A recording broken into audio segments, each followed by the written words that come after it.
네, 안녕하십니까. 요한복음 5장에 있는 말씀 읽겠습니다. 요한복음 5장 1절입니다.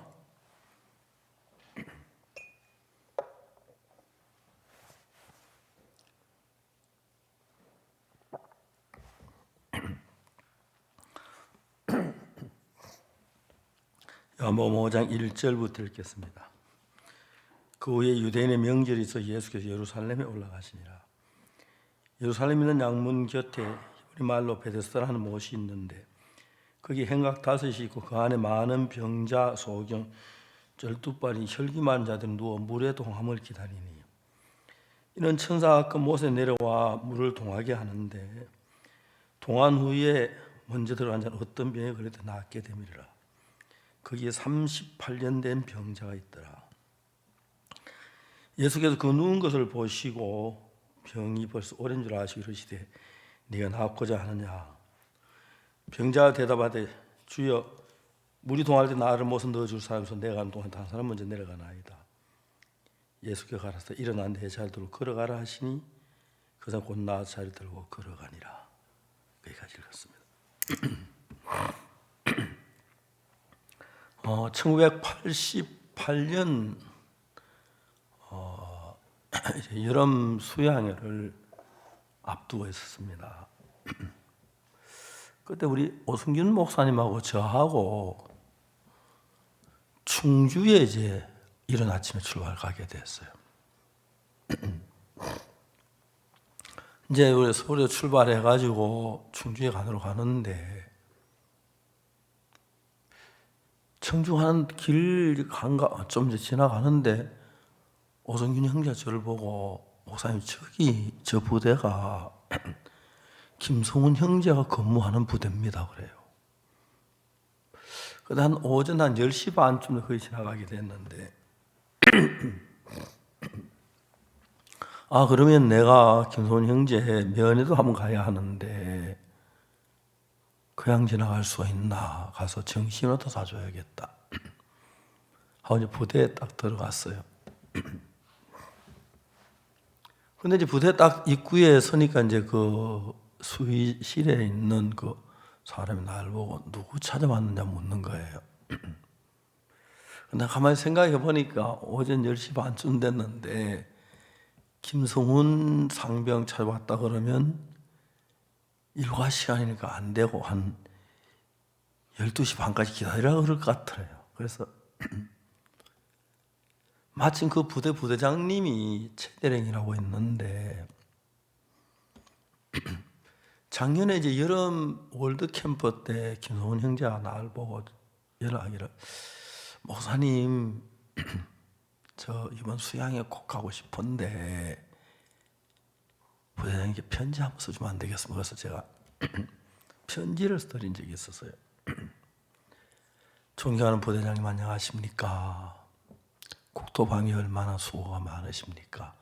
편지를 썼어요. 기부대 김성훈 상병이 우리 선교에서 일을 하고 있는데 이번 캠프에 꼭 필요한데 국토방위에 큰 차질이 없다면 좀 휴가를 보내주면 좋겠다고 그렇게 편지를 썼어요. 그런데 부장님이 정말 고맙게도 일주일 동안 여름 수양회 때 보내준 거예요. 그래서 부장님하고 이제 얼굴은 못 봤지만 고맙다고 뒤에 내가 편지 드리고 그랬는데 수희가 날 보고 누굴 자주 왔느냐고 묻길래 내가 이 부대장이 최대령 맞는가 이제 부대장처럼 반말한 거예요. 위행장교한테. 예 그렇습니다. 최대령 만나러 왔네 그랬어요. 딱 전화하니까 그만 최대령 저를 데리러 대위 한 사람이 왔더라고. 그래서 최대령을 만나서 생전 처음으로 막 인사를 하는데 그날 최대령이 아주 친한 박대령이라고 했는데 그분이 부대에 놀러 오셨어요. 토요일인데 최 대령이 박 대령을 이제 소개를 해서 같이 이야기를 하는데, 박 대령은 교회 장로였어요. 최 대령님이 날 보고 목사님 소개, 박 목사님 잘 오셨습니다. 오늘 최 대령 꼭 이제 그 교회에 나와야 합니다. 안 그래도 우리 수양에 모시러 왔다 그랬거든요. 최 대령이 안 된다고 이번에 이제 그때 이제 막 올림픽을 우리가 하려고 하는데 이북에서 쳐내려온다고 막 그런 얘기 있어서 막 아주 경계를 하고 그래서 휴가도 안 되고 막 그런 때인데 박 대령이 하는 말은 목사님 군대 다 그렇습니다. 하는 겁니다. 됩니다. 최 대령 저 수양에 데리고 가십시오. 그래서 내가 한번 모셨으면 좋겠는 최 대령님 들으셨죠? 박 대령님. 네, 김성호이 보내겠다고. 김성호이는 가는 거고. 당장 중대장 그 김성호이 휴가 보내. 저 그랬어요. 그래서 저는 이제 최 대령님하고 이제 점심 식사 때가 돼서 박 대령이 또 장로라고 저 목사로 점심을 사시겠다 해서 점심 얻어 먹었어요. 근데 이제 김성훈 상병 이제 만나가지고 뭐 정신 좀 사주려고 그랬는데 가보니 이미 휴가 떠나버렸어요. 그래서 우리 이제 점심 잘 먹고 충주에 왔는데 좀 있으니까 이제 김성훈이 좋아가지고 막 가방을 들고 왔더라고요. 근데 김성훈 형제가 이제 간증을 하기를 한번 성경을 읽는데 뭐가 있느냐면 지금까지 너희가 내 이름으로 아무것도 구하지 아니하였으나 구하라 그리하면 받으리니 너희 기쁨이 충만하리라. 그거를 읽었어요. 그걸 읽으니까 하나님이 나에게 구하면 받으라고 주겠다고 너희 기쁨이 충만하다. 하나님께 뭘 구할까 생각하다가 하나님 저 휴가 보내주십시오. 여름에 수양회 때. 그런데 그때 이제 올림픽 하는 해가 돼가지고 막 이북에서 내려온다고 그래가지고 올림픽 방해하려고 막 계획을 막 절대 휴학이 안 되는 거예요.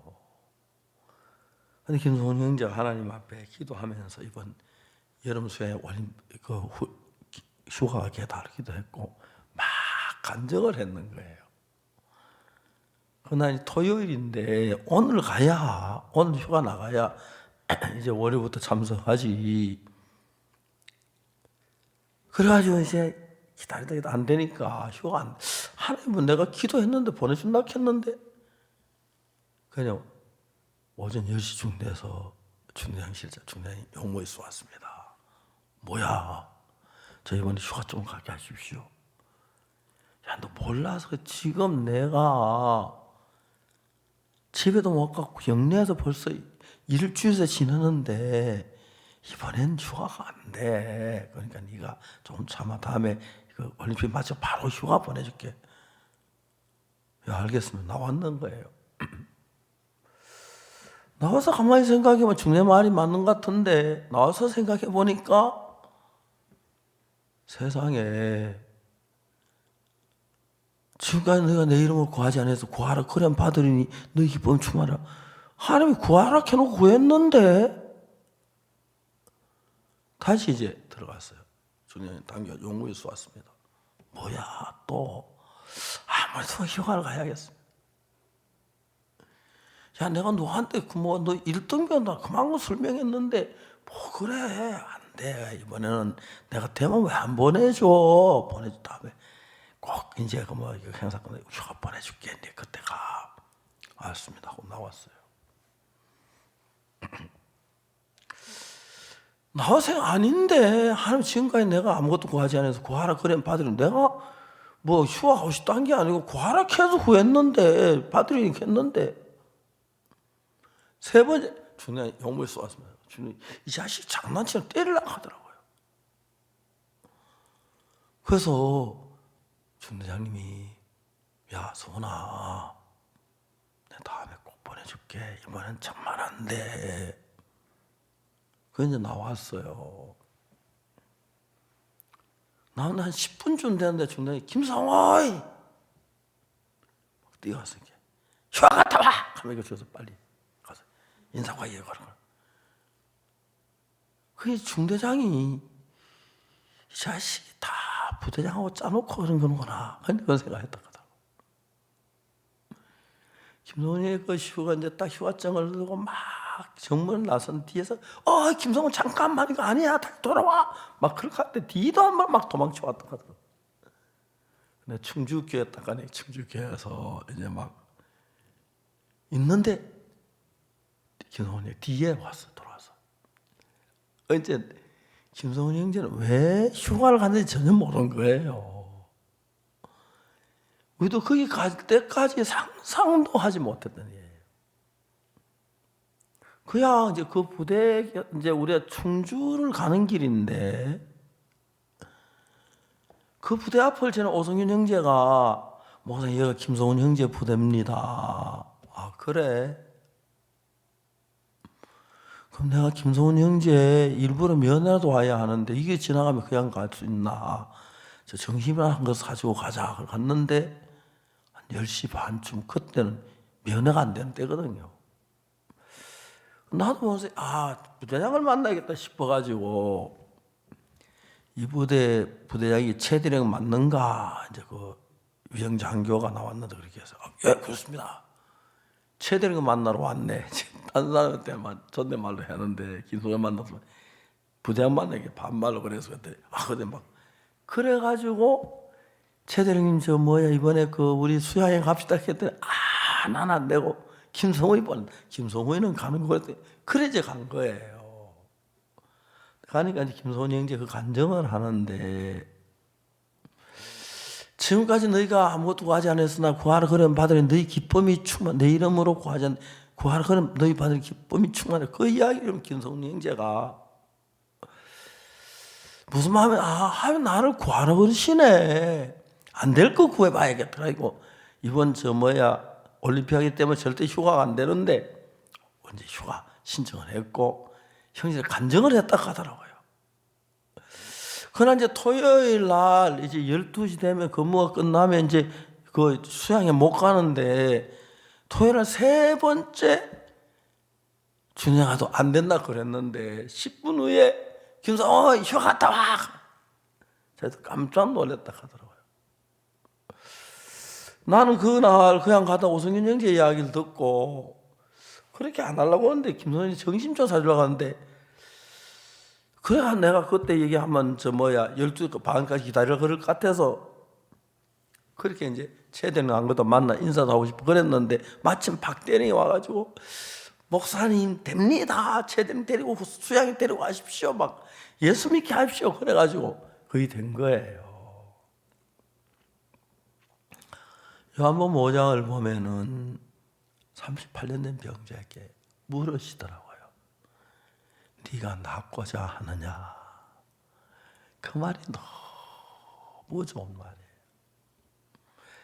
네가 낫고자 하느냐? 예. 그게 말입니까? 낫고자 하지요. 합니다. 낫고 싶으면 미치겠어요. 예수님 일어나 내 자리를 들고 걸어가라. 통신훈련소 가서 이제 제 상병 때인데 어느 날 무슨 생각하냐면 우리 부대 집회를 한번 해야겠다는 생각이 들었어요. 집회를 외부 강사를 초대해서 내가 아는 목사님 한 분을 초대 집회하기로 계획을 세웠어요. 그때 이제 제 통신훈련 본부 중대장이 이제 찾아왔어요. 단결 중대장께 용무 있어 왔습니다. 너 뭐야 용무가? 집회를 하려고 합니다. 집회가 뭐냐? 중대장 묻더라고요. 요즘 교육생들이 굉장히 불안해하고 초조해야 하는데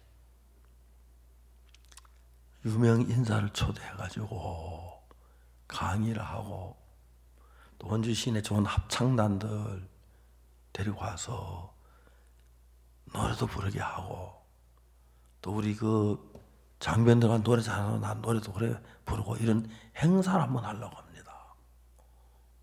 그래 주님이 깜짝 놀라더라고. 그건 원래 상부에서 지시해야 하는데 상등비 하니까 그래 자세히 토막토막 들어.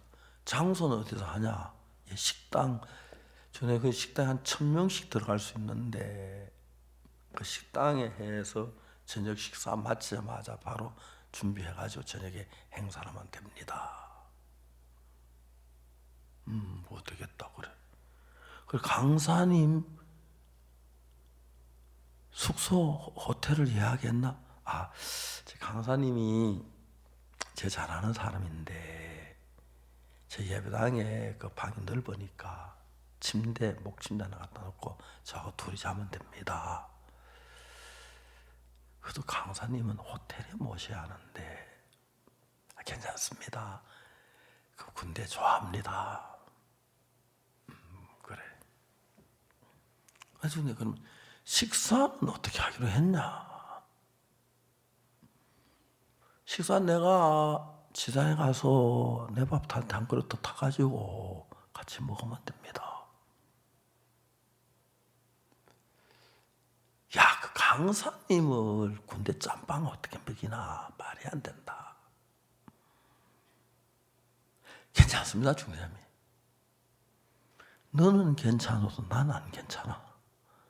어떻게 우리 부대 오신 강사님을 짬빵을 먹이냐? 괜찮습니다. 딱 그래, 소리 그만해. 너 내가 집회 가르쳐 줄게. 강사 선생님 식사 문제만 고쳐가요 와. 그리고 그거 안 되면 다시 나한테 찾아오지 마.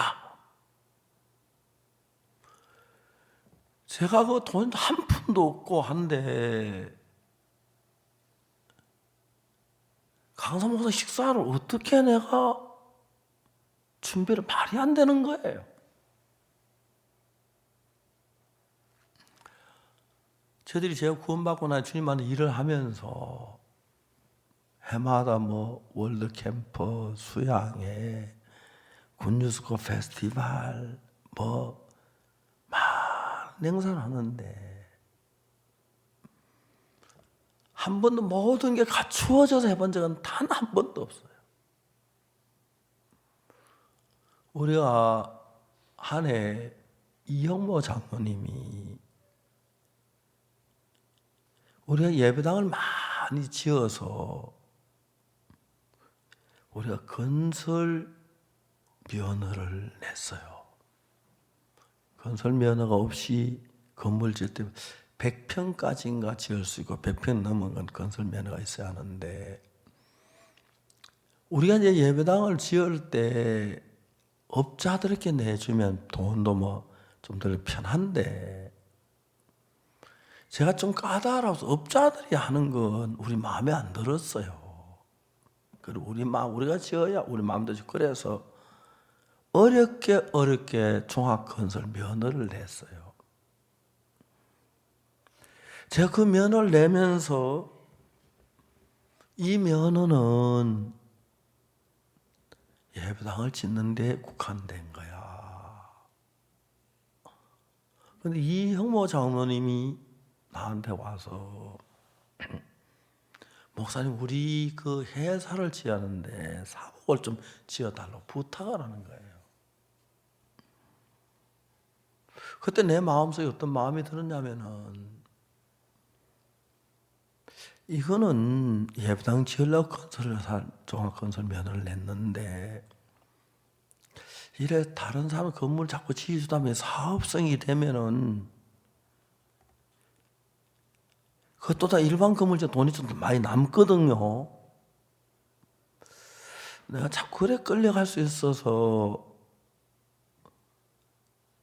영어 장로님 나한테 간곡하게 부탁을 하는데 허가를 내줄까 안 그걸 이제 막 결정을 못했어요. 인간적인 면으로 보면은 해주고 싶은데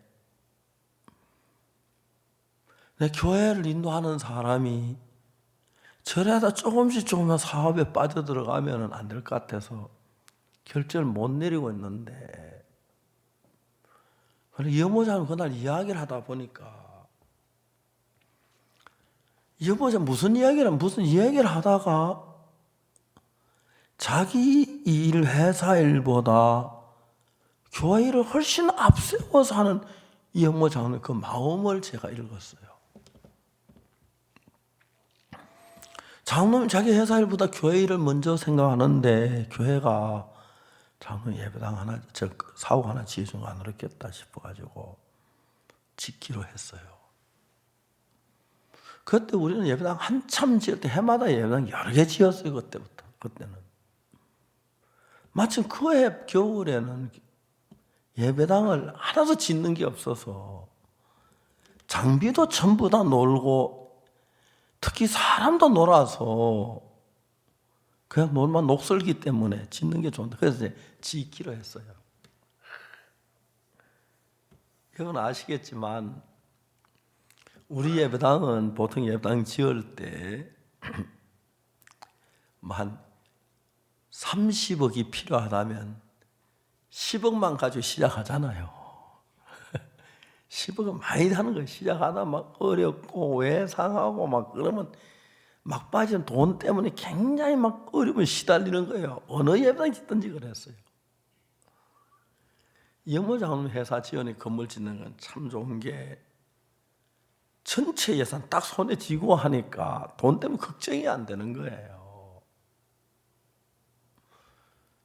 근데 한번 거기도 좀 이제 어려움은 있었어요. 근데 돈 걱정 안 하고, 그러니까 이제 막 원리 원칙으로 지었는데 정말 회사가 잘 지어졌어요. 특히 저는 이제 그 냉난방에 대해서 건축을 하다 보니까 그런 게 자꾸 알게 되더라고요. 이 건물을 지을 때 정순호 형제를 시켰는데, 정 형제, 보통 내가 지하 2층, 3층에 가보면 환기가 잘 안 돼가 눅눅하고 습기가 차고 그런데, 지하 3층 식당이 습기 차면 아주 저는 싫은데 환기에 좀 신경 써줘라, 내가 그랬어요. 그러면 환기 설치를 다시 해야겠습니다. 그래 다시 하더래요. 제가 이제 정순호 형제 옆에서 환기하는 그걸 다 봐서 배웠어요. 지하 3층이 보통 막 지하 3층 식당에서 물도 많고 항상 바닥에 눅눅하고 그럴 때가 많은데도 환기가 잘 돼가지고 습기 안 차고 정말 좋았어요. 그래가지고 이제 그때 한번 동부산 교회 갔는데 동부산이 너무 습기 차가지고 김창현 목사한테 시켰어요. 이거 이렇게 하면 환기하면은 아주 환기가 좋아서 눅눅하게 없어진다. 그런데 그대로 뭐 돈 몇 푼 안 드는데 환기 좋다 막 그렇게 하더라고요. 이제 그런 건축을 이제 배운 것이 조금씩 배웠는데, 여모 형제가 자기 일보다 교회를 먼저 생각해서 교회가 이 영모 형제 일을 남의 같이 여기면 안 돼요. 그에 이제 건물을 짓는데 너무너무 하나님 앞에 감사했어요. 저희들이 이제 그 복음을 전하면서 광주 교회 지을 때, 마산 교회 지을 때, 부산 교회 지을 때, 대구 교회 지을 때, 서울 강남 교회 지을 때, 인천 교회 지을 때, 뭐 쭉 그러면 머리에 쭉 나오죠. 수양관, 본관 지을 때, 별관 지을 때, 막 꿈 같은 게 정말 이런 건물들 지을 때 제가 짓지 않았어요. 저는 생각하면 막 가슴이 푹 차오르는 거예요. 이 건물 짓는 것 참 꿈 같은 일이에요. 서울에 땅값이 너무 비싸서 우리가 양천교회를 먼저 지었는데 양천교회 지을 때는 땅을 지금 막 조금만 더 넓히 샀으면 하여튼 지금도 양천교회 협소하고 그러는데 강남교 여기는 교통도 좋지만 전망도 좋고 막 산도 있고 특히 이제 여러분 잘 아시다시피 항상 지구는 서풍이 불기 때문에 산에 있고 건물이 동쪽에 있어야지 동쪽에 산이 있으면 아무 효과가 없어요. 그런데 여기 이제 서풍이 불기 때 산에 있는 바람이 산소가 이렇게 교회 쪽으로 오는데 여기 앞에 아파트가 있는데 아파트에 가보면요 창문에 손을 탁 대면 손에 시커멓게 묻어요. 고속도로에 타이어 분질이 날아가지고 아파트 창이 있는데 창마다 보면 그 타이어 다른 그 가루가 날아가지고 붙어 있어요. 강남교회 창문 앞만 서 타이어 분진 하나도 없는 거예요. 저 산에서 흘러도는 진짜 신선한 산소가 저는 그때 여기 예배당을 지으려고 마음을 먹었는데 땅값이 너무 비싸서 여기서 한 2km나 3km 고속도로 가다가 청계산 밑에 거기는 땅값이 여기 한 반값이면 살 것 같아서 산 밑에 좀 도로 내가지고 예배당을 지으려고 생각을 했었어요. 그쪽에 좀 알아보려고 하는데 이 땅이 나온 거예요. 이 땅 주인이 이 땅을 사가지고 지하실을 파기 시작했어요. 근데 지하실 파는데 그 이제 어스 앙카라고 해서 철심을 땅속으로 팍 쏘면 한 20m 더 그걸 당겨 거기다 이제 그 흙막이를 받쳐주는 이 어스 앙카 그게 현재 가장 편리한 공법인데 그걸로 하는데 건너편 양수원 땅에다 이제 철심이 들어가니까 양수원 주인 할아버지가 그러면 이제 세상 떠나셨는데 어쌍칼 하는 거 정도 우리 땅에는 뭐 철심도 집하라 그래요. 그걸 못했어요. 그리고 이 거리를 땅으로 하면 어쌍칼 편한데 철심을 막 받쳐가려니 돈이 너무너무 들어서 부도가 나버린 거예요. 건축허가를 받아놓은 땅에다가 지하 3층 다 파놓고 부도가 났어요. 그래서 그때 상품백화점이 무너졌을 때 구청에서 상품백화점 잔을 갖다 다 끌어넣어 버렸어요. 지울 데가 없었어요. 우리가 이제 이 땅을 살려고 마음을 먹었어요. 보니까 채권자가 42명이고 소송이 3건인데 우리 재주로 이거 땅을 사고 푸는 거 거의 불가능했어요. 일단 그래서 한 2, 3km 고속도 따라 내려가서 거기도 이제 도로 내가 거기다가 예배당을 지으려고 생각을 했는데 그래 우리 이제 형제들 의논한 가운데서 형제를 보고 채권자들 만나서 이 땅을 우리에게 팔기를 동의하는 사인을 받아오라 그랬어요. 채권자들이 그러면 우리가 땅값을 줄 때 주인에게 주는 것이 아니고 채권자 본데 그래 줄 때 당연히 돈. 그러니까 이 사람 돈을 받을 수 있으니까 마음이 다 사인을 했어요. 너무 쉽게 일이 됐어요. 그 지하 3층이 파는데 돈 무지무지하게 들었어요. 여기 전부 안반이에요. 다 파놓은 땅. 건축 허가까지 받은 땅, 물론 예배당으로 건축 허가 받은 건 아니지만 건축 허가까지 다 받은 땅이었어요. 아주 싸게 이 땅을 샀어요. 꿈 같은 일이에요. 꿈 같은 일이요. 예배당을 지었어요.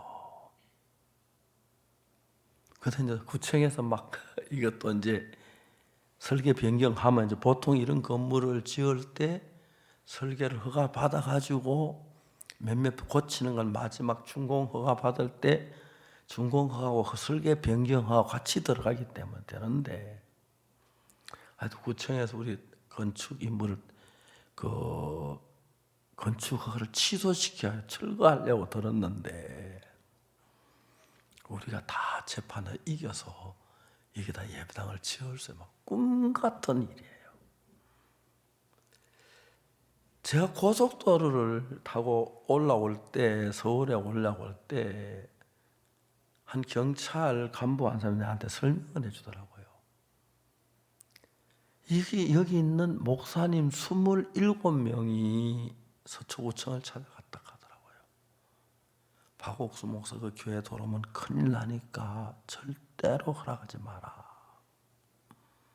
그럼 구청은 처음부터 우리를 안 좋아했어요. 그 첫 번째 우리가 이 건물을 재판했는데 재판에서 철거해라 하고 나왔어요. 그리고 그 다음에 이제 바로 내가 서울에 올라왔는데 내가 이제 2심 재판을 해야 하는데 변호사를 선택해야 누굴 할 줄을 모르겠는 거예요. 1심에서 재판하는 과정을 쭉 살펴보니까 우리 변호사가 무슨 일에 난 재판도 나가보고 그러니까 전혀 몰라서 그 많은 변호사들이 저한테 와서 맡겨달라고 1억만 달라고 재판 끝나고 달라고 하면 이기면 되고 안 이기면 근데 그 뭐 1억 줘하면 안 1억 주고 안 주고 하네 치면 변호사 책임 있는 건 아니거든요. 그때 우리 박문택 장로가 그때는 장로가 아니었는데 박문택 형제였는데 변호사를 연 지 한 달밖에 안 되는 병아리 변호사였어요. 박문택 장로는 한해 왜 변호사 사법고시 합격될 변호사 얻었냐면 우리 교회 문제 해결하러 간 주셨어요. 그 박문택 장로 그거 알아야 할 것 같아요. 딱 첫 사건이 그거 같아요. 맞아요. 진짜 고마운 것은 이게 남의 일이 아니잖아요. 하나하나 심리해 나가는데 구청에서 건축허가 취소한 사건을 딱 놓고 건축허가 취소하는 법률을 딱 보니까 구청이 그 법률을 어겼어요. 건축허는 그건 취소가 아니고 시정명령을 내리고 3개월 기다렸다가 시정은 다시 두 번째 시정명령서 3개월 기다렸다가 또 세 번째 시정명령을 3개월 기다렸다가 안 될 때 그때 9개월 지난 뒤에 건축허가 취소를 해야 하는데 그것도 그냥 일반적으로 우리 법을 모르는 것 같아요. 건축허가 취소다 그래 취소가 된 거예요. 박문택 형제가 그 부분을 딱 들고 재판에 나왔는데 서초구청이 건축법을 어겼다 그랬어요. 건축법을 어겨가지고 그렇기 때문에 건축허가 취소가 무효다 주장을 했어요. 그러니까 구청이 건축법을 어긴 거예요. 그러니까 건축허가 취소가 무효가 되니까 건축허가 살아있으니까 이 건물이 철거가 안 된 거예요. 그런 과정들이 지금까지 내가 예수 안에서 이런 얘기를 하라 그러면 그 뭐 대덕수양관 지을 때부터 대구 예배당 지을 때, 부산 예배당 지을 때, 광주 예배당 지을 때, 대전 지을 때, 전주 지을 때 양천 지을 때, 동서울 지을 때 환하게 추억으로 있는데 마지막으로 한마디 할 수 있는 것은 하나님은 우리 하나님이다. 정확해요. 세상 사람이 나를 뭐라고 하든지 간에 세상 사람 뭐라고 아무 문제가 안 돼요. 하나님이 우리 하나님이신 거예요. 근데 뭐 박문택 형제 그때 재판이 있었을 때 제가 박문택 형제 선임했다고 욕도 많이 얻어먹었어요. 그 정관 예우 있는 변호사 많은데 하필 병아리 변호사가 치면 어찌려고. 근데 내가 하나 믿을 수가 없는데 박문택 형제는 우리 형제잖아요.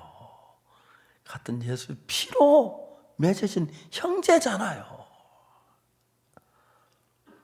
그 뒤에 일어난 많은 일들이 있었어요. 지금 내가 여기 텅 빈 예배당이지만 그렇죠? 이 넓은 의자에 사람들이 가득 앉아 예배를 드릴 때마다 꿈 같은 거예요. 꿈 같은 거예요. 하여튼 우리가 이런 그 천정에 빔을 같이 천정을 하는데 이런 공법 처음으로 우리는 봉사해 봤어요. 그런데 내가 어디 갔다 오니까 여기 그땐 서울에 없을 때인데 지붕에다 소나무를 심어 놨더라고요. 그 소나무 심은 그 소나무에 막 헐걸차도 당장 내가 뜯어내리라 그랬거든요. 여기 중앙에 한가운데 소나무를 그 무거운 흙을 떠놓고 막 하나님께서 자주자 나에게 네가 낳고자 하느냐. 우리 속에 아픈 데도 있고 어려운 데도 있고 힘든 때도 있고 골치 아플 때도 있는데 네가 낳고자 하느냐 하고 물으시는 거예요. 왜? 예수님 내가 너 낳게 해주고 싶은데 왜 나한테 안 구하냐 그 말이죠. 네가 낳고자 하느냐.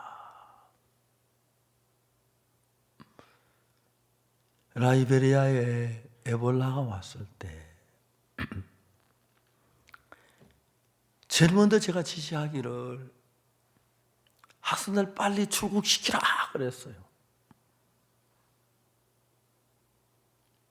근데 그때 학생들이 라이베리아 갈 때 케냐 에어웨이 비행기를 타고 왔는데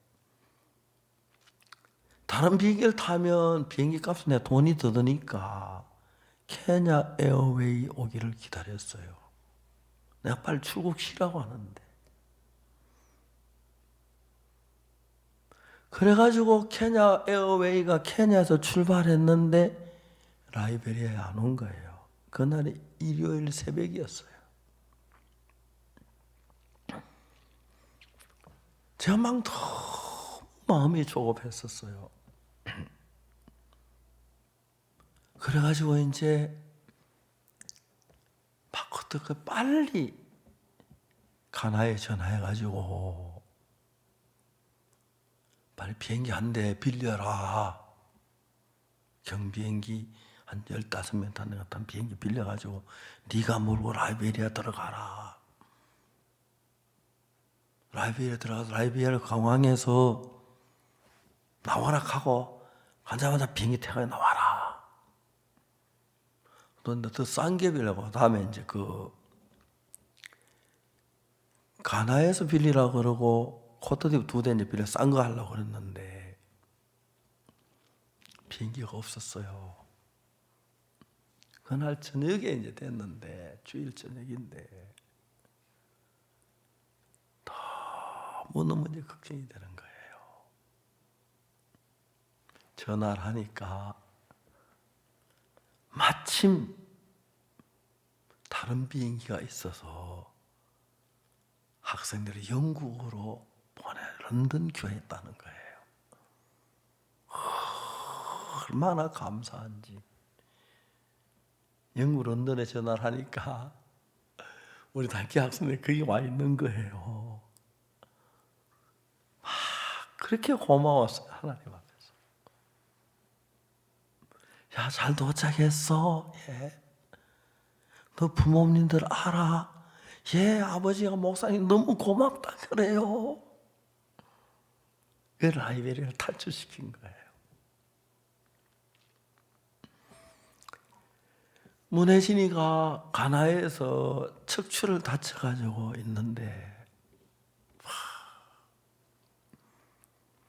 가나에서 한국에 제일 빨리 오는 비행기 아랍에미레이트인데, 아랍에미레이트 사정원에서 한 학생 데려다가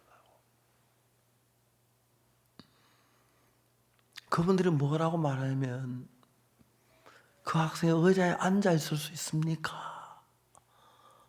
그게 안 된다고. 우리 비행기는 침대가 없습니다. 못 태웁니다. 사정원에서 아랍에미레이트가 뭐라고 말하냐면, 잘 아시겠지만은 비행기는 항공 운항 규정에 따라 합니다. 그 규정을 아무도 못 어깁니다. 누워있는 사람은 태울 수가 없습니다. 문혜지가 척추에 뼈가 부러지면서 뼈가 신경을 끊어서 총각을 다투고 수술해야 하는데, 빨리 한국에 데려와야 하는데, 아랍에미레이트 항공사가 가나에서 출발 두바이 한번 내리고 한국에 오면 제일 빠른 항로인데 그게 안 되는 거예요. 울고 싶더라고요. 근데 루프트 한자 전화를 했어요. 오늘 안 되고 내일 태워주겠다는 거예요. 왜 오늘 하고 내일이야 해요? 오늘 되지. 오늘은 이미 독일 프랑크푸르트에서 가나가는 비행기가 떠났기 때문에 안 되고, 내일 가는 비행기에다 침대를 싣고 간다고 하더라고요.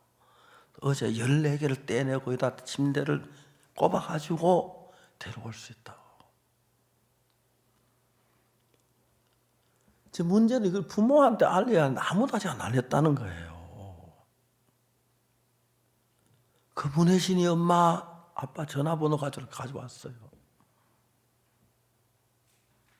제가 전화를 해서 문혜진이 어머니십니까? 예. 죄송합니다. 사고가 있었어요. 혜진이가 가나 예배당 짓는 그 건물 매진 넣다가 난간에 떨어졌어요. 척추 1번 뼈가 부러졌어요. 우리 한국으로 이동해 오려고 아랍에미레이트 하니까 안 된다 그래가지고 루프트 한자는데 내일쯤 올라가는데, 그러면서 이제 그 사정을 쭉 이야기를 했어요. 병원에서는 한평생 걷지 못한다고 합니다. 문혜지 엄마 그때 막 참 감사한 게, 자기 딸 한편에서 못 끝나 막 울고 막 그럴 줄 알았는데, 문혜지 엄마 대답이, 목사님, 아무려면 나보다 목사님이 더 잘 안 하시겠습니까? 목사님 알아서 처리하십시오.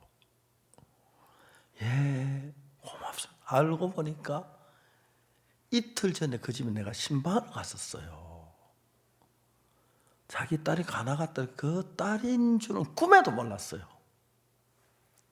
나중에 알고 보니 그 딸이었어요. 이틀 뒤에 이제 비행기, 다음 날 비행기가 오는데 독일의 근호선 목사를 전화로 불렀어요. 지금 어디 계시냐고 물으니까 게팅겐에 와 있대요.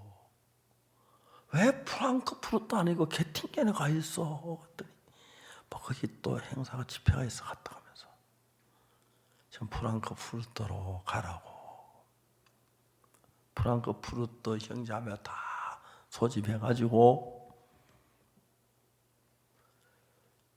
프랑크푸르트의 척추 수술 제일 잘하는 병원을 찾으라고. 그래가 내일 루프트한자간에 출발한 비행기 몇 시에 도착하니까 앰뷸런스를 공항에 대기시키라고. 비행기가 도착하면 다 승객 앉혀놓고 먼저 혜진이 태워가지고 병원에서 바로 수술 들어가라고. 그리고 가나에서 그 병상 일지하고 그 다음에 그 뭐 엑스레이 전부 주 보내라고. 다시 엑스레이 찍고 그걸 필요 바로 수술할 수 있도록. 막 그 숨막힌 일들이 참 많았어요. 앰뷸런스가 프랑크푸르트 공항에 도착했고 우리가 수술한 그 병원이 세계적으로 척추 수술 제일 잘하는 병원이었어요. 1차적으로 등 쪽에서 수술을 시작해가지고 척추를 고정하는 일을 했는데 2차적으로는 전기톱으로 갈비뼈를 다 잘라내고 앞쪽으로 수술해야 한다. 의사가 이야기하는 소리만 들어도 가슴은 막 갈비뼈를 잘라내고 막. 근데 2차 수술하면서 의사가 우리한테 고마운 이야기를 하는 게 가슴을 다 안 자르고 뼈를 벌려가지고 갈비뼈 벌려가지고 수술 잘 끝냈다 하더라고요. 의사가 수술실에서 나오면서 이제 인간이 해야 할 일은 끝이 났습니다. 남은 건 하나님 일만 남았습니다. 혜진이가 이제 수술 끝나고 한 열흘 정도 프랑크푸르트에 있었는데 비행기를 타고 앉아서 올 수가 있었어요. 혜진이 엄마를 보내가지고 수술할 때 돌보도록 하고 내가 아주 인색한데 그때는 혜진이 이등석 태워가지고 이제 한국에 와서 한양대학병원에 입원을 했어요. 그때 여행하고 내가 돌아와서 바로 한양대병원에 갔는데 혜진이 거기 있는데 혜진이 발을 내가 손으로 만져봤어요. 똑같은 발인데 신경 하나 끊으시고 나니까 아무 쓸모없는 발 된 거예요. 프랑크푸르트에서 혜진이를 천사라 그랬는데 단 한편은 걷지 못하고 막 실망하고 죽는다고 자살한다고 그러는 애는 늘 웃으니까 너무 좋았어요. 그게 10년이 지났어요. 10년 전 이야기예요. 단기성에서 가장 어려웠던 일 같아요. 근데 이제 혜진이가 훈련을 저는 혜진이가 못 끝난다고 한 번도 생각해 보지 않았는데 혜진이도 그런 믿음을 너무 고마웠어요. 너무 마음이 예쁜 거예요. 하나님 안에서. 그래서 지난 가을에 이제 로봇 걷는 기계가 나와가지고 이제 걷는 연습을 하는데 처음에 로봇인 70% 자기 힘 30% 그렇게 걷는 너무 좋았어. 의사들은 쓸데없는 짓이라고 막 빨리 다리 안 쓰고 사는 법을 익혀야 한다고 막 그랬는데 계속 수영시키고 일을 했는데 너무 신기한 게 수영하는 장면을 찍었는데 그냥 잘 몰랐는데 수양은 뭐 내가 보고 뭐 한 번도 못했는데 뒷다리가 움직여주는 거예요. 하나님이 혜진아 네가 낫고자 하느냐고 물으시는 것 같아요. 예, 낫고 싶습니다.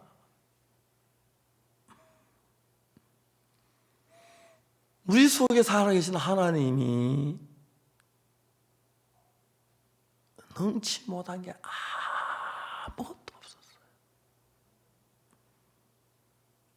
저는 지금이 3월달이죠. 혜진아 원래 작년에 가서 원래 12월 30일에 걸으라 그랬어요. 걷긴 걷는데 로봇가 걷고 지금도 혼자서 걷지 못하지만 많이 저걸 보면 막 눈물을 겨운 거예요. 빨리 나아라 혜진아 그래가지고 달이 나면 결혼도 하고 아기도 낳고 혜진아 그 소망을 많은 사람이 전해라. 여러분 우리는 복음하는 사람 때때로 어려움이 있고 힘들 때가 있는데 막 저걸 눈물이 자꾸 날라 그래요.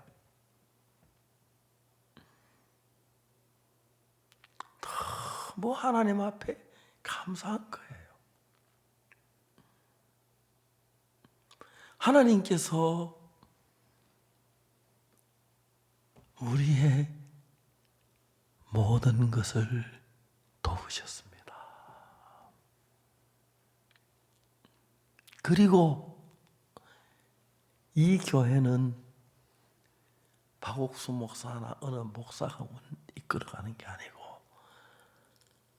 이 교회에 일어나는 모든 문제는 하나님에 의해서 이루어져 가고 역사되어져 가고 있는 겁니다. 막 감사한 거예요. 하나님. 형제 자매들 하나하나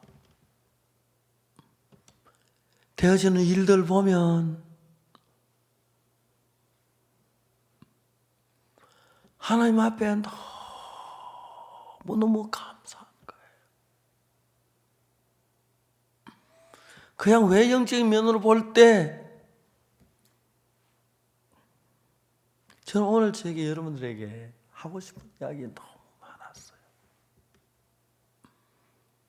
처음에 우리가 대덕수양관을 지었을 때 건축 경험이 없어서 그 큰 건물은 처음 지어봤어요. 트레스 무게가 30톤이 넘는데 그 트레스를 올리려면 100톤 크레인이 와야 하는데 도로다 100톤 크레인이 들어오질 못해요. 이걸 어떻게 해야 하나?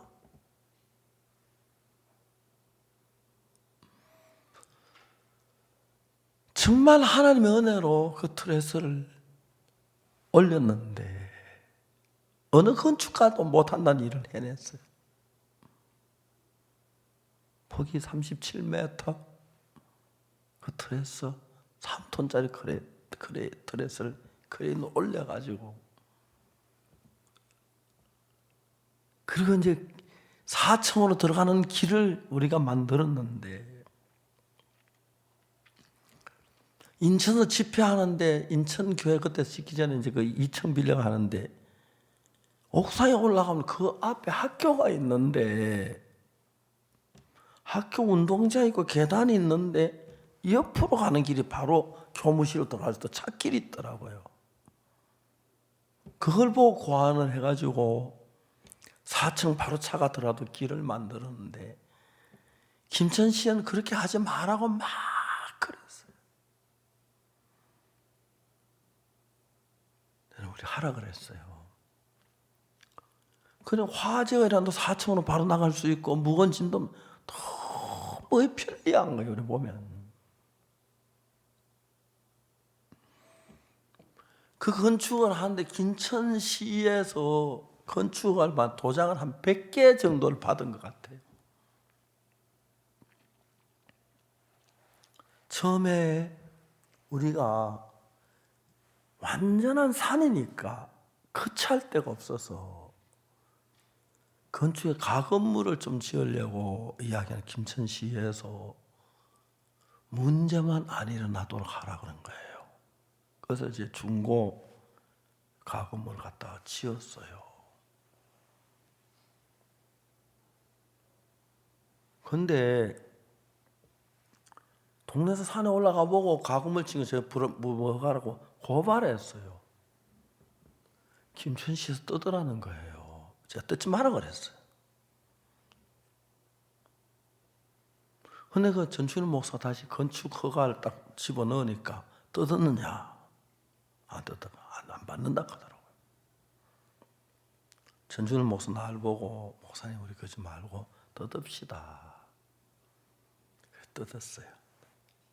사진 찍기 전에 찍고 들어가서 기념시에 넣었어요. 그 다음 날 그 단지에 제가 대전교도소하고 수원교도소 복음을 전하면서 살인수 뭐 이런 형제들이 많이 후원받고 우리 교회에 왔어요. 와서 그 사람들이 결혼하고 복음 전도 참 좋았는데 그 중에 한 명은 끝까지 구원을 안 받았어요. 인간 그럼 수양회 때 보면 밤에 자다 일어나 잠자면서 이불 덮어주고 되게 선한 척 하는데 어느 날 나한테 와서 자기도 결혼시켜 달라고 하더라고요. 내가 자네 결혼에 생각하고 있는데 넌 믿음을 좀 더 가져야 한다. 좋은 아내를 건 현재 네 믿음이 좀 부족한 것 같다. 조금만 기다리라. 그 사람 나한테 앙심을 품었어요. 어느 날 보나 대덕 수양관에가 좀 있으면 어떻게 안 되겠냐고 가라고 했더니 그 불법한 걸 다 적었어요. 나무 베인 거 하나, 그 다음에 또 그 불법 건물 지은 거, 그걸 이 사람 대구 검찰에 가서 고소를 했어요. 검사가 바로 김천시로 왔어요. 돈 먹은 거 정보 듣고 와서 고백해라 시에 그랬대요. 안 먹었습니다. 솔직히 이야기가 좀 봐주려고 그랬는데 왜 그러냐? 이야기해라. 돈 안 먹었는데 어떻게 먹었다고 그럽니까? 예, 기쁜 소식 선교에 하는 거 있지? 예, 있습니다. 불법 건물 지었지? 예, 압니다. 나무 뱄지? 예. 어떻게 처리했네? 우리가 건물을 철거해가지고 철거하기 전에 사진 찍고 철거하 사진 찍고 나무 그 벤 거 50만 원 벌금 내고 그거 갖다 주고 그 다음날 검찰이 온 거예요. 그 전날 와서 어려운데 김천시에서 그때 안심을 했어요. 이 기쁜 소리 성기하구나. 그 나무 뱉는 거 벌금 50만 원 때리고 그 다음에 가건물 철거시켰다고. 그리고 그게 있거든. 검찰에 아무 말 안 하고 그냥 가버렸어요. 그 다음 우리가 건축허가 받으러 딱 들어가니까 직원들이 그렇게 고마워하는 거예요. 그거 안 뜯었으면 직원들이 걸리는 거예요. 근데 당신들 때문에 옷 벗을 뻔했다. 그 다음에 가져가면 도장 팡팡팡 찍는데 하나님이 모든 일에 우리를 돕는 거예요. 세상이라고 우리 일하고는 달라요. 어려운 것 같고 힘든 것 같고 해도 우리가 하고 있는 이 복음 전도, 이 구원, 이 죄사함 만박에 전하는 것이 하나님이 기뻐하시는 일이기 때문에 우리를 도우시는 거예요. IYFL하고 CLFL하고 대전도 집회하고 굿뉴스콜하고 그라시아스라고 막 혼자 이렇게 앉으면 조용하면 너무너무 감격스러운 거예요. 하나님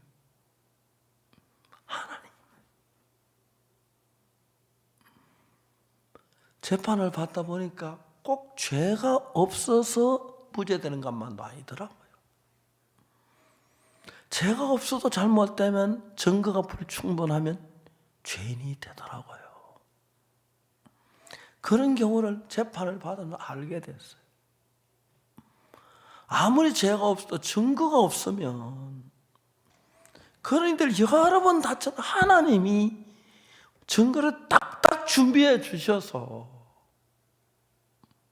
은혜를 입을 수가 있었어요.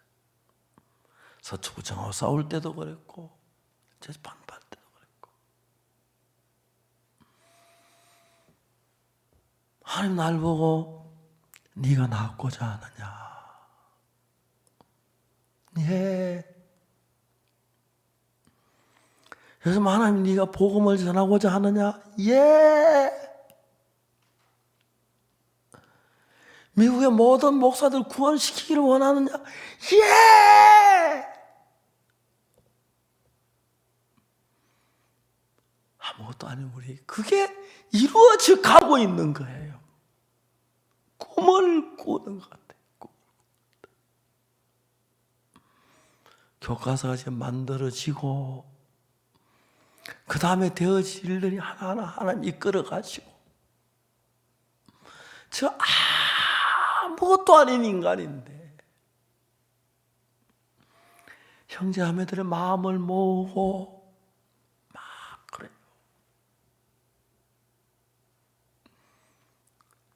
뒤에서 내가 횡령했다고 떠드는 형제자매들이 있었어요. 아무 말을 안 했어요. 형제들은 뭘 보고 막 안타까운 거예요. 지금도 사역자들이라는 사람이 뒤에서 건설하고 다녀요.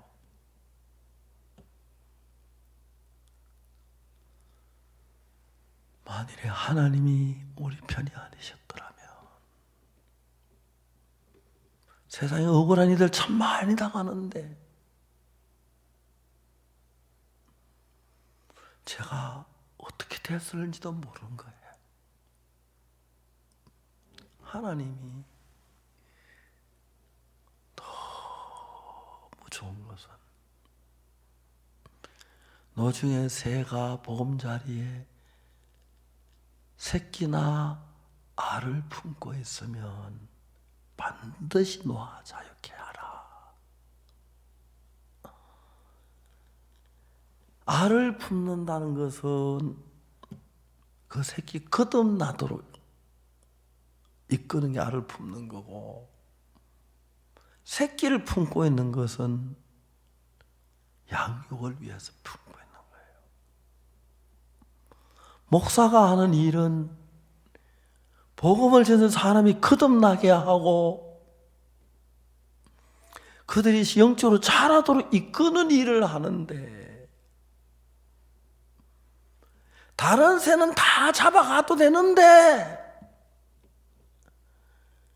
새끼나 알을 품는 새는 자유케 해라. 아멘. 아멘. 수많은 사람이 나를 잡으려고 해서 올물 놓았지만 우리 하나님은 전능한 하나님이시기 때문에 지키시고 은혜를 베푸신다. 지금도 나를 보고 물어요. 네가 나오고자 하느냐? 네가 복음을 전하고자 하느냐? 땅끝까지 복음을 전하고자 하느냐? 많은 목사들에게 시혜를 복음을 전하고자 하느냐? 다 열어주셨어요. 세상이 뭐라고 하는지. 뉴욕에 가서 있는 얼마 동안 그렇게 행복했습니다. 많은 교단의 총회장 최고 책임자들이 우리 편에 와서 특히 이번에 온두라스, 볼리비아, 파라과이, 코스타리카 4개 주어지고 그 나라에 있는 거물급 목사들 600명, 700명씩 그 나라마다 와서 며칠 동안 복음을 구원받고 기뻐하는 거 보면 100번, 1000번 죽었다 태어나도 목사 되고 싶은 거예요. 구원받는 거예요. 나 아무것도 아니고 머리도 별로 좋지 않고 그래서 잘못한 것도 많고 실수하는 것도 많은데 하나님의 그 오른손이 우리 같은 인간을 들어 복음 전을 기뻐하셔서 복음을 전할 수 있도록 1000가지, 10,000가지를 돕고 계시는 거예요. 이제 여러분 우리를 위해 살지 맙시다. 복음을 위해 삽시다. 내가 나를 위하는 것하고 주님이 나를 위하는 비교가 안 됩니다. 내가 나를 위해 살지 않고 주를 위해 살고 주님이 우리를 위하시면 그 사람 가장 복된 사람이 됩니다. 전 것 하나 나를 위해 살지 말고 주님을 위해 살고 주님이 우리를 위하시며 어리석은 사람들은 자기를 위해 살고 있는데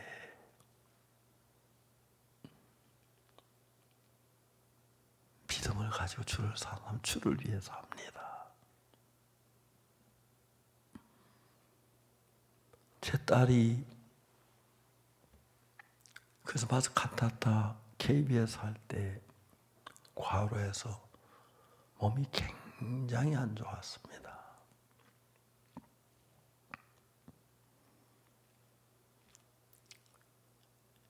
합창단 미국으로 가고 우리 집에 좀 있었는데 어느 날 제 딸이 아버지 난 미국 가고 싶다고. 그래 괜찮겠냐? 예 아버지 괜찮을 것 같아. 보냈습니다. 건강진단 오래 받고 했는데 참 상태가 안 좋았는데 이번에 가서 딸을 보니까 딸이 너무 건강해져 있었어요. 계속 합창하고 준비하고 그러니까 하나님께도 감사하고 딸의 얼굴에 건강을 찾은 걸 보니까 며느리도 그렇게 고맙더라고요. 아들도 고맙고 아들 내외가 누나라고 정성스럽게 해서 내가 뭐 다 보진 않았지만 다 마음을 쓰고 기도를 하고 딸이지만 내가 돌보는 것은 하나님 돌보는 훨씬 좋은 거예요. 처음에 병원에 진단받을 때는 너무 하나님 도우시는 믿지만 염려가 되고 그랬는데 딸하고 한 2주 동안 있으면서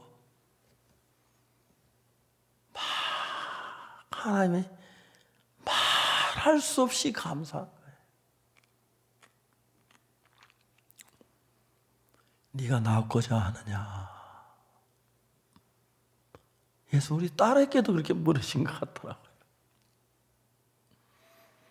이 말이 너무 따뜻하게 들리는 거예요.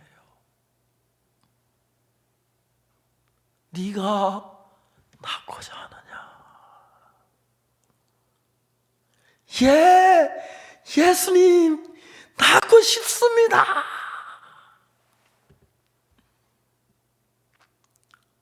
일어나 내 자를 들고 걸어가라. 너무 감사한 거예요. 우리는 이런 예수님을 섬기는 사람들입니다. 이런 예수님이 우리를 돌보고 계십니다. 우리는 신실치 못할 때 있고, 육신의 욕망을 따라갈 때도 있고, 인간 방법으로 흘러갈 때도 있고, 마음이 변할 때도 있지만, 예수님 그분은 마음이 변치 않으셨습니다. 한결같이 예수님 그분의 사랑은 변치 않았고, 1962년 제가 예수님 만난 뒤에 60년 가까이 지나는 동안에 예수님은 한 번도 우리를 외면하지 않으셨습니다. 그래서 그 예수님을 믿고, 요즘은 이제 하루에 한 번씩 해외 사역자들하고 영상 이제 줌으로 채팅을 합니다. 또 지역교회 목회자들하고 한 번씩 많은 이야기들을 나눕니다. 배철의 예배당 살려고 하는 것, 그 외에 이제 잠비아 그 예배당 마무리하는 일, 에스와티니에 다시 예배당 새로 건축하는 일, 이티오피아의 땅을 얻은 것, 남미 나라에서 정말 그 마인드 교육 시작한 교과서를 만들고 책을 번역하고 불어로 영어로 에스파뇰을 번역하는 일, 많은 일들이 있습니다. 그러나 이 모든 일에 우리를 사랑하시는 분은 다 우리가 이루었습니다. 그리고 전 세계 모든 민족에게 예수 피로 구원만이 참된 소식을 우리는 전합니다. 코로나 빨리 지나가면 서두를 겁니다. 뉴욕 집회도 하고, 러시아 집회도 하고, 독일 집회도 하고, 또 저를 만나려고 한 대통령도 또 다른 몇 분 더 계시고, 또 장관들도 있고, 뒤다닐 겁니다. 좀 있으면 80이 되는데 나이 잊어버리고 살고 있고, 나를 잊어버리고 예수님만 생각하고 살고 있습니다.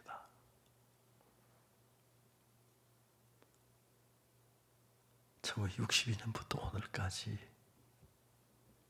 한 번도 변치 않은 나를 사랑하신 예수님 감사하고요. 앞으로 남은 내 삶도 예수님만을 위해 살고 싶고, 예수님께 내 인생을 드리고 싶고, 주님이 기뻐하시는 삶이 되길 바랍니다. 부족하지만 주의 은혜로. 코로나 때문에 교회 자주 못 오는, 올 수 없는 분들 대부분 그렇죠. 교회 있는 몇몇 사람 두고는 교회 오는 것을 정부도 통제하고, 그래서 이제 줌으로 얼굴 대한, 요즘 이제 뒤에 들리는 소리가 교회 가고 싶다, 교회 가고 싶다는 이야기가, 우리 교회는 교회 오고 싶으면 언제든지 오면 됐는데 이번엔 못 오니까요. 형제, 교회가 더 그립고 오고 싶고, 빨간 의자에 앉아보고 싶고, 설교도 그냥 들어보고 싶고, 조금만 참으십시오. 코로나 이제 곧 우리 이길 것 같습니다. 그리고 만방이 복음을 전하는데 우리 온 교회가 한 마음이 되어서 그 일을 하시고 하나님 우리 마음껏 축복하시는 축복하는 여러분 되시기를 바라겠습니다. 기도하겠습니다. 거룩하신 하나님 우리 아버지 앞에 감사합니다. 우리 정말 추하고 더러운 인간이고 저주받아야 하는데 귀한 예수님의 은혜로 죄사함 받고 예수님의 사람이 됐습니다. 세상에 참 어지럽고 어수선합니다. 하나님 우리 편이 되셨고 인도하심에 대하여 한없는 감사를 드립니다. 하나님 빨리 코로나 끝나고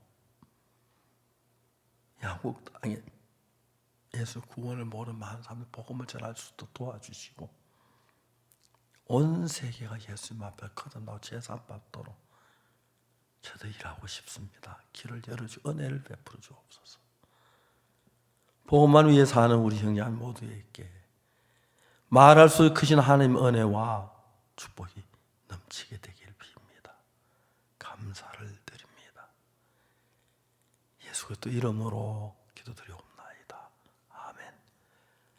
여러분 감사합니다.